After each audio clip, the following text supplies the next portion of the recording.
we had gathered over 80 health and physical education teachers to engage in a day of professional learning centered around identity-affirming health and physical education.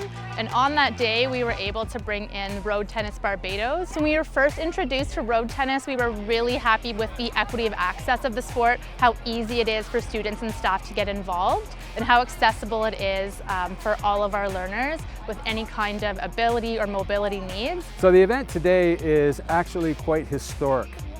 This is the first time road tennis has been introduced in the community of physical education people in York Region, but it's also the first time it's been officially introduced to the country of Canada. Road tennis is an Indigenous sport to Barbados, and it started somewhere around the 1930s. And it originally was from people realizing that they couldn't play the lawn tennis, like the poorer communities and the less fortunate people. Of course, they could not participate in the lawn tennis, which was for the elite at that time. So they created their own sport, kind of fashioned it a bit off lawn tennis and table tennis, and we call it road tennis because it's played in the road. We at the Ontario Sports Hall of Fame have been incremental and involved with rolling it out across the province, both in the education vertical and to the community centres.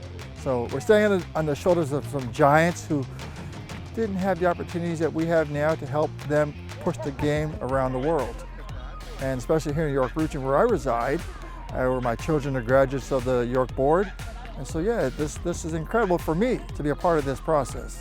So the hope for road tennis is to start embedding road tennis into our schools through our physical education or PE to go program, to be able to provide our schools access to the equipment so they can introduce the sport to their students alongside the story of road tennis. We really want to keep the story of road tennis alive so the sport is not played in absence of the story. So we want our students and our staff and families to understand the story of resistance as they're engaging in the new sport activity. We don't want that story to disappear.